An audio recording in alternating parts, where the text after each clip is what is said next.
Well, good morning. Here I am in Knaresborough. It's a lovely spring day. Actually, it's the beginning of Easter week, and this is going to be the first sealing job of the year. It's a block paved driveway which has got an awful lot of moss and weeds growing in it. There's a lot of organic staining generally. It's in a bit of a mess, to be honest with you.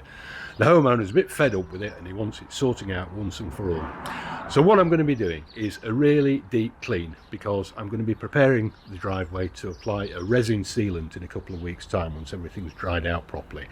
The whole point of applying a sealant afterwards is, well, in a number of reasons actually. Number one, it will solidify all of the sand between the blocks. That makes it really difficult for weeds to take hold and become established. Secondly, it makes the driveway easier to clean in the future.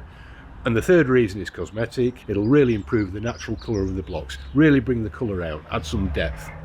But before we get started, let's have a look around so we can see what's going to be involved. Starting at the top of the driveway, we can see that this ivy is intruding into the surface. It really needs a good clean up.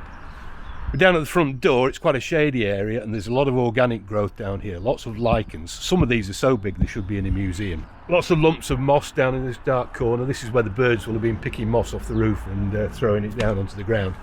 And as we get down closer to the house, we can see that there's lots of moss and weeds in the driveway, really bad in some places. And as we walk down toward the garden, we've got this concrete patio area. This really has seen better days. And normally when I do a block paving driveway like this, I'd use a push-along rotary cleaner. That really helps to get the job done at speed, and it allows you to cover a lot of ground very quickly. However, when preparing it for sealing, it's important to really get down between the joints and get as much of the old sand out of it as possible. We want all the weeds out together with any dormant seeds that are in there. Really important that it's as clean as can be, because we don't want to be sealing in any problems. There's a lot to do. Let's get started.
As can be seen here, the drainage is a bit of a struggle, which probably explains actually why this area is so dirty and it's taking so much cleaning. I'm just going to leave this for a while now. Let's just see if it naturally soaks away before I come back round to give this a second clean with some product. So the block paving is coming up quite nicely here. Interesting before and after. And the drainage over here remains a problem, and there's also a tremendous amount of moss and plant matter being ejected from these blocks. So I'm just going to use this lower patio as a holding area, get all the mess and the grime down here, and then it's just one area to clean up afterwards.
pressure washer is about to run out of petrol, so as good a time as any to have a quick bite to eat.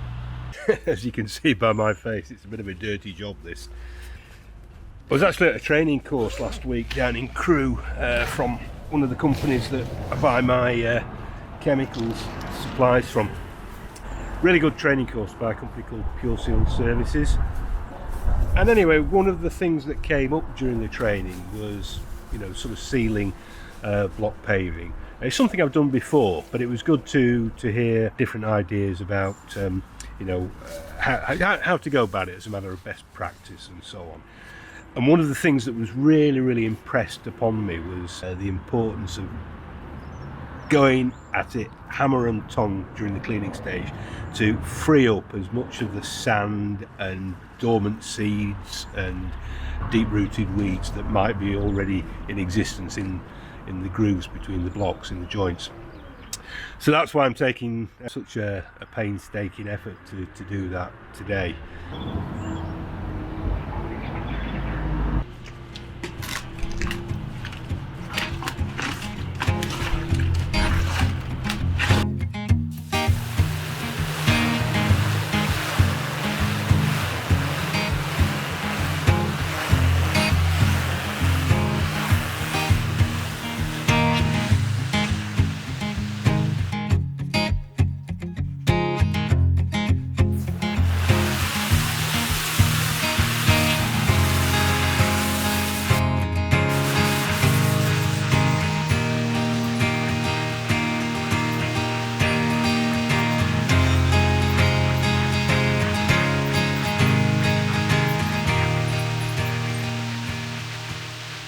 Right, I've finished with the turbo nozzle now.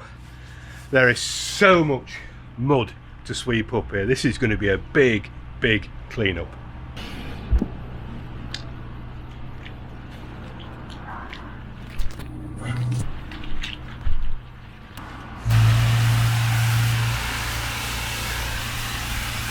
So as you can see here, we've got a serious problem with drainage. So what I'm going to have to do is get the mud sucker out. And the mud sucker is a clever kind of pump which connects to the trigger of my pressure washer, and it allows me to project the water a good distance away onto the flower beds, onto the lawn, just away from this place here where it's all gathering.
Right, we're just about done.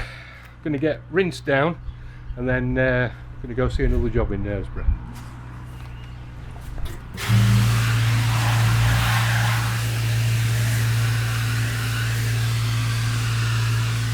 It's been weeks since I did the cleaning work, but I've had to wait for this dry weather before I can attempt to do the sealing.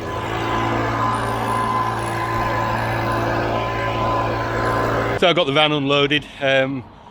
125 litres of resin. I've estimated 100 for this job, but brought an extra tin just in case.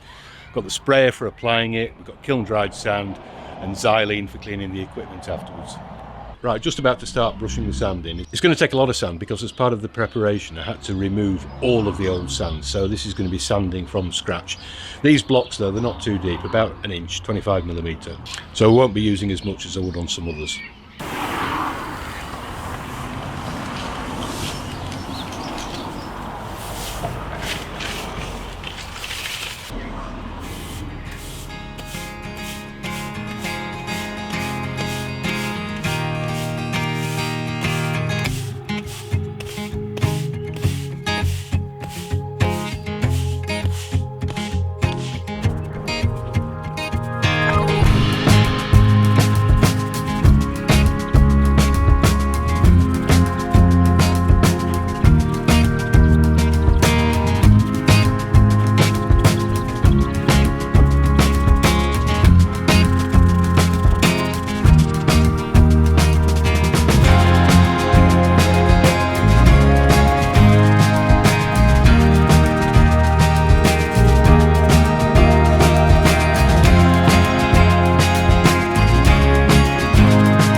This garden path has got some very wide open joints. The blocks are clearly on the move, probably down to subsidence of some sort.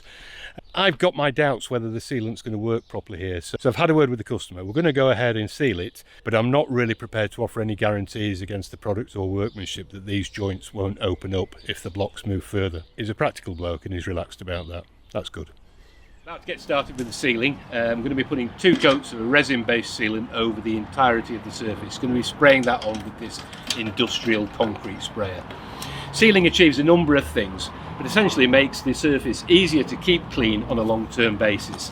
The resin seeps into the blocks, giving them a low sheen. That adds a lot of depth and colour to them, which really attracts us. To keep it clean, it'll just need a rinse down with water and a biocide spray to keep any organic growth in check. Because it sets the sand hard, it makes it very difficult for weeds to become established. Above everything else, it just makes the whole area look really smart.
Well, that was a long day, hard work, quite warm actually, but it's all finished and it's looking good. I'm pleased with it. But we used a lot of sand. Obviously we had to remove all of the sand prior to sealing and then obviously replace it all. I went through 8 bags of sand in total. That's a lot more than I would expect to use on a job like this normally. Having said that, I used a full 2 bags of sand just on that little garden path where all of the joints had opened up.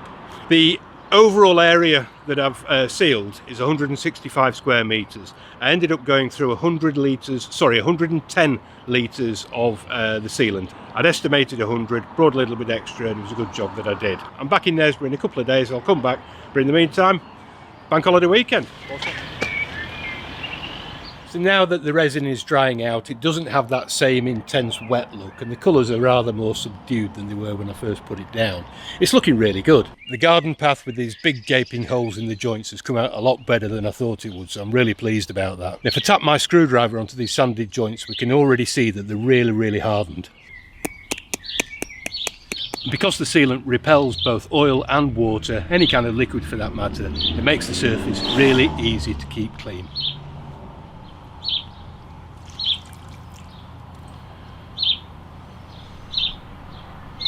Brilliant. So another successful job. I liked working on this one, great customers, really got on with them well.